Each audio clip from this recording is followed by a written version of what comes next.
watching The John Funk Show, and today is on producing with Dan Jinks and John Funk. Hi, Dan. Hey, John, how are you? I'm good, thank you. How are you? Doing very well. So, before we begin, can you give us a brief couple sentence bio as to who you are? Well, I don't know if I can do it in a couple sentences. I am a film and television producer. My first feature that I produced, my last boss, we produced a movie together for Touchstone Pictures called Nothing to Lose.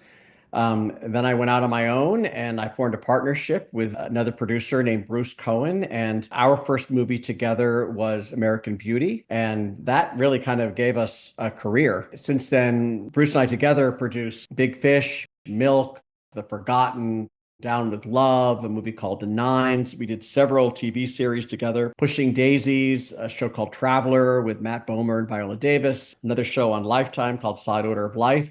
Although we did produce one Broadway musical together. We did a Broadway musical of Big Fish, which took several years of both of our lives. And then I had a deal at CBS for a while.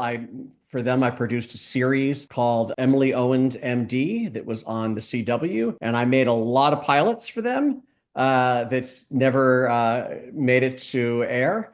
When I left that deal, just became a totally independent producer, and that's what I'm doing now. Fantastic. I definitely want to ask you more about what you're doing, but can we start a little broader first and just talk about like the art of producing in general and I think March 15th there are the Academy Awards, the 98th. So there have been a lot of pictures that have won Best Picture, starting with 1927 Wings. Um, can I just ask, what are some of your favorite Best Picture films? Oh gosh. My favorite movie is All About Eve. Um, I'm a big theater geek, and it's a great movie about the theater, but it's also just a great movie in general. For a while, had the record for the most Academy Awards of any motion picture. I love Godfather 1 and 2. I think Schindler's List is one of the greatest movies ever made.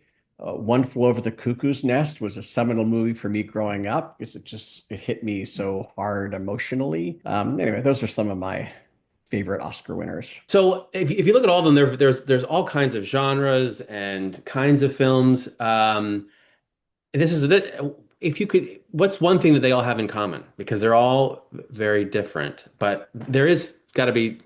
What are your thoughts on that? I never thought about it, but I always think about what I look for in a project, and it's something that moves you emotionally. And I think that there are a couple of times when I think the Academy has gotten things wrong, if you will. But for the most part, I think the best movie has won, and it's usually the movie that, in some way or other, really moves an audience emotionally. Sure. I like to think, even if I have, let's just call it notes on who won, I like to think that the best got nominated. Yeah, yeah, I think that's usually the case. Every once in a while, you look back and you're saying, "Wait, how was that not nominated?" So, I'll tell you, I'm a big fan of Citizen Kane, and as you know, that didn't win that year. So, regarding the producing, there's a funny joke from the I think it was the 77th Emmy Awards with Nate Bargatze when he said nobody knows what a producer does. Who will make all this, sir? Actors, writers, directors, and most importantly, producers. And what does the producer do, sir? Nobody knows. And there are many kinds of producers. There's producers, there's executive, associate, co. Can you talk a little bit about, some of the different kinds of producers and what kind of a producer are you? it's different in film and in television. The top job on a movie has the title of producer. In recent years, that has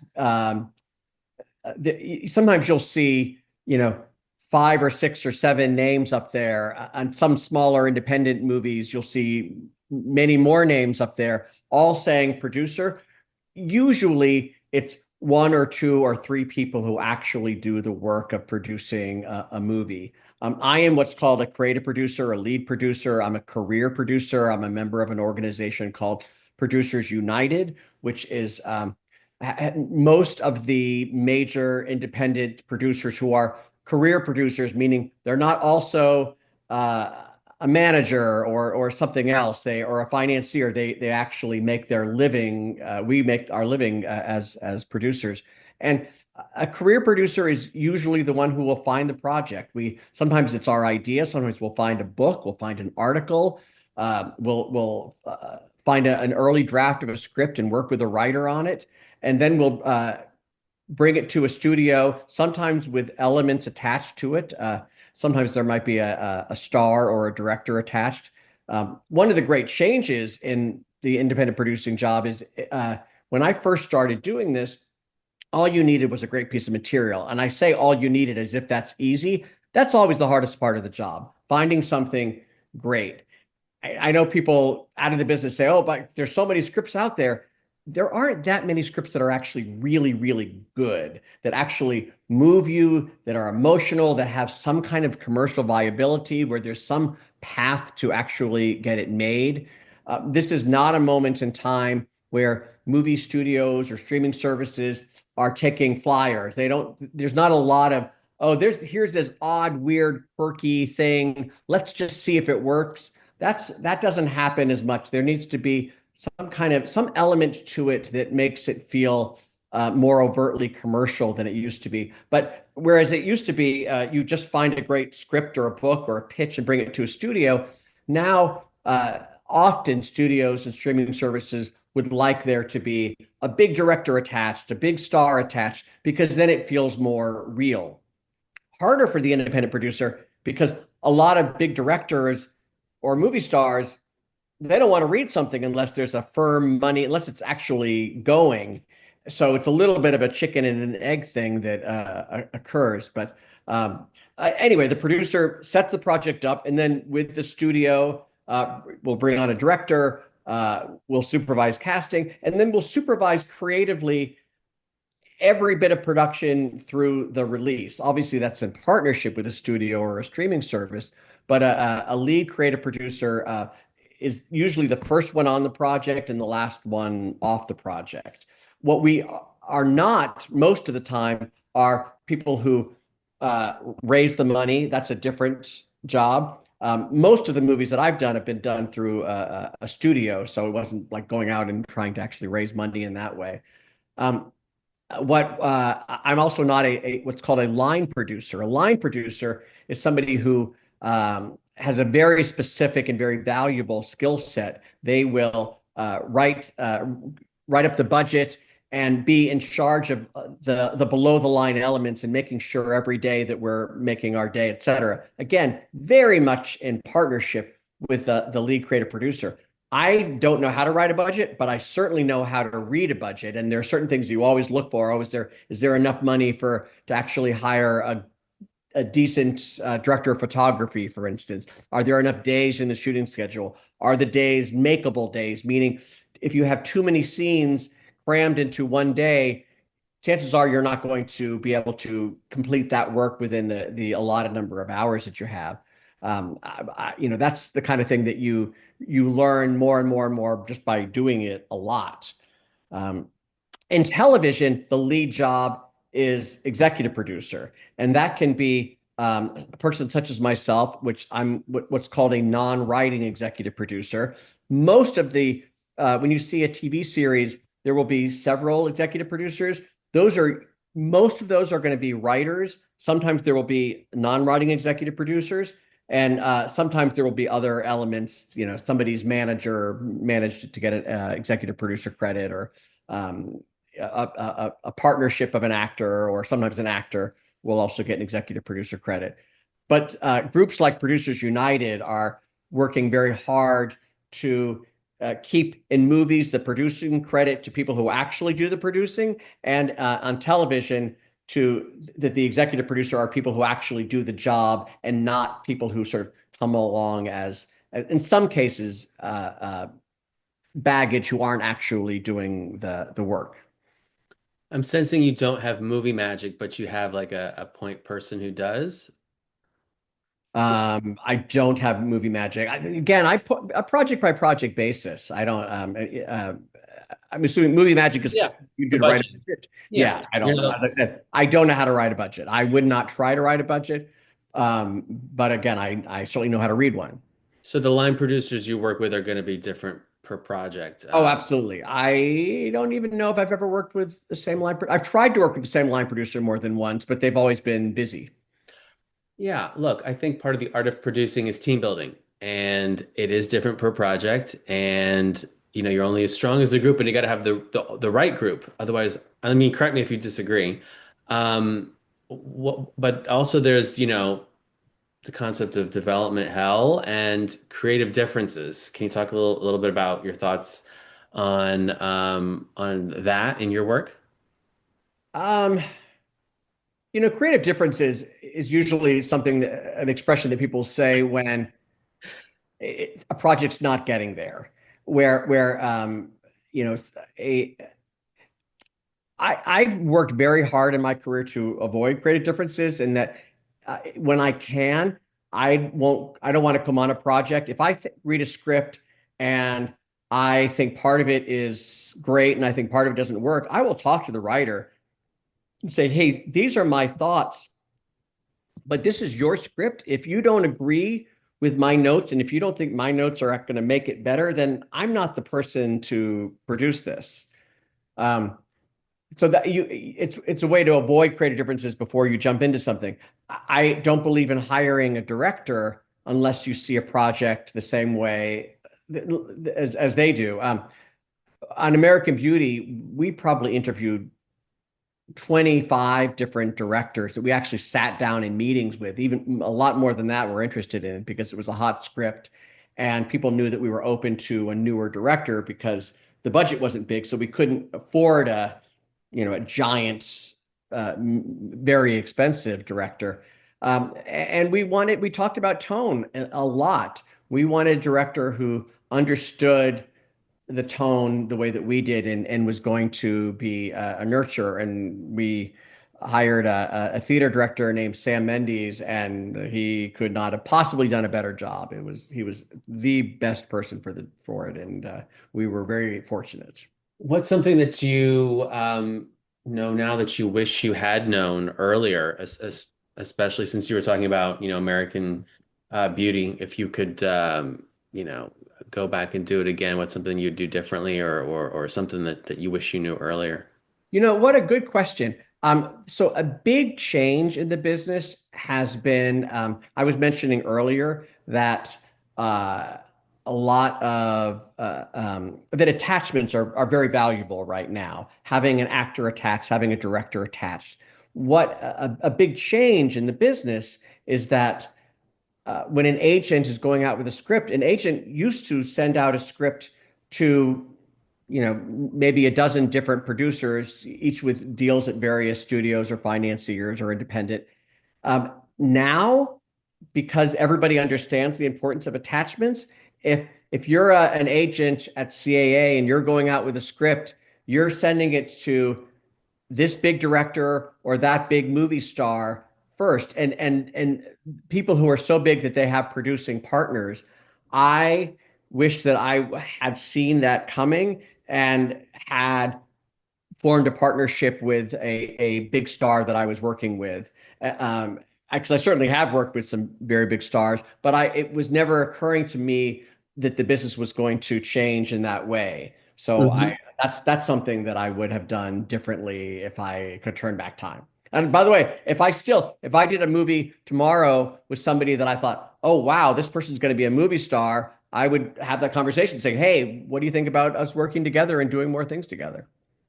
So you're talking about attachments, which I think is part of packaging, and which I think is a big part of what you do. Can you talk a little bit about, how you approach packaging projects and what's involved in that? Like, do you create decks? I've worked with this one. I know usually the director will create a deck, but I have one project where I made the deck with in collaboration with the director. Can you talk a little bit about, you know, about I don't know that a deck helps you to attach a star to something. I don't think that if you're sending something to a big actor, it's all going to be about the material. I think a deck can sometimes help you selling something, especially if there's a director's vision that you're trying to sell in terms of the project. But in terms of getting an actor or director to read, it's going to be about the script. If it's not in the script, you can have the fanciest deck in the world. It's not going to make a bit of difference. So the best way to attach somebody is to have a really, really good script. Obviously, who is sending it makes a difference.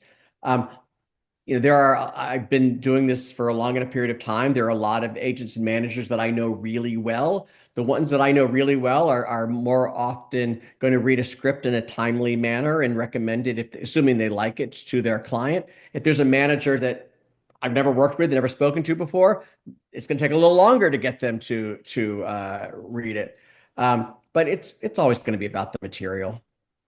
how many projects do you have in development versus, production versus post at the moment? Or in I general? have, I don't know how many things I have in development.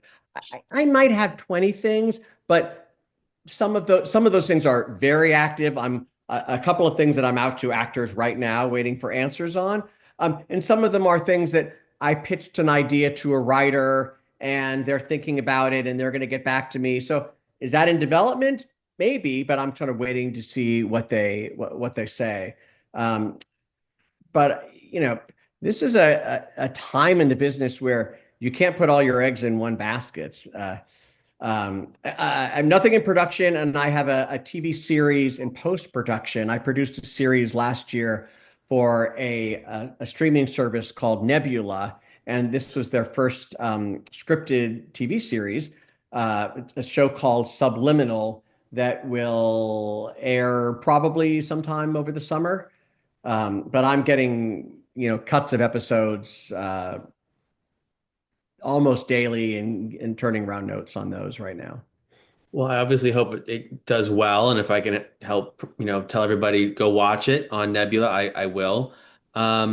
You had mentioned before you're in Producers United. What are some other groups that you're in? Like the PGA, just other organizations and groups that either you're in or that you think producers should have an eye on. I've been very impressed, as I said, with Producers United. I've been a member of the PGA for many, many years now. Um, uh, Other than that, I think just I've been an Academy member for a lot of years now, which I'm pretty active in.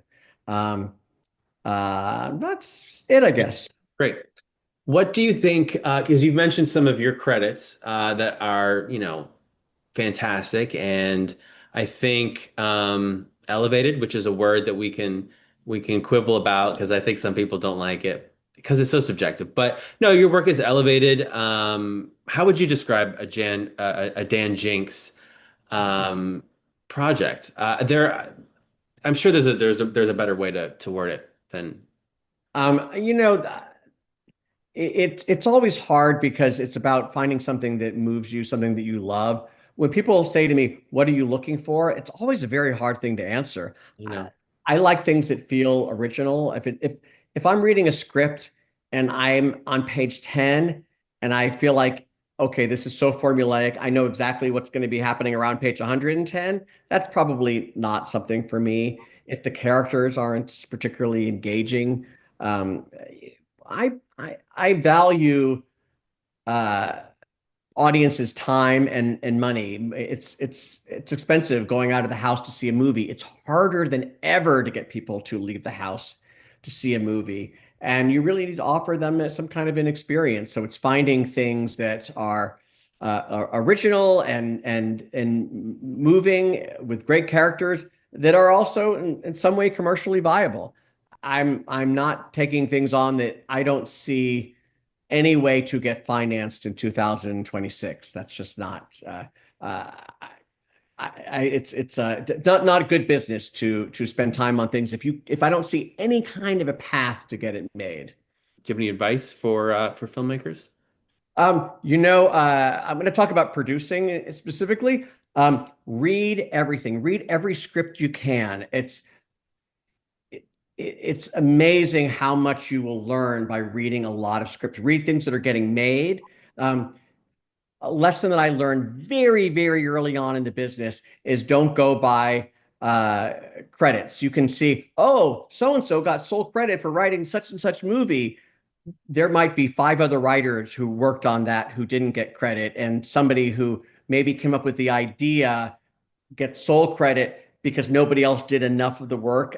And you can hire somebody and end up making a big mistake. You have to read scripts yourself. And the more you read, the more your taste improves. You learn what works, what doesn't, what makes a good screenplay, so, structure, characters, emotions, good dialogue, all the things that's move audiences, but that people don't think about until you really get in the trenches doing it.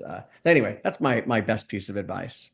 I agree. I tell people they should read all the screenplays that got nominated for best screenplay because they're available and you do see I think patterns in terms of like quality screenwriting. Um, what are your thoughts on the current state of the industry and AI and where we're at in terms of this chapter in Hollywood? This is a really interesting chapter. I try to not say, oh, things aren't the way they used to be, because that's not that doesn't help anything. What's challenging in this moment is that the whole business is getting smaller and it's continuing to get smaller than it was a few years ago. Um, there aren't as many pilots made. There aren't as many TV series. There aren't as many movies getting made for theaters. There aren't as many movies getting made for streaming services as there were a couple of years ago. But things also got very big. Now things are getting smaller, and everybody's adjusting to that. And some of the movies that I've been fortunate enough to produce would probably have a more challenging time getting made right now. So it's all about adjusting to a new world order. But that said, really good movies are still getting made. Really good movies are getting made for theaters, and really good movies are being made for streaming services. It's just a little bit more challenging. You have to thread the needle a little bit more perfectly than maybe you did at one point in time. And That's kind of exciting. Business keeps changing in an exciting way. I I wish I had something to contribute on the AI question.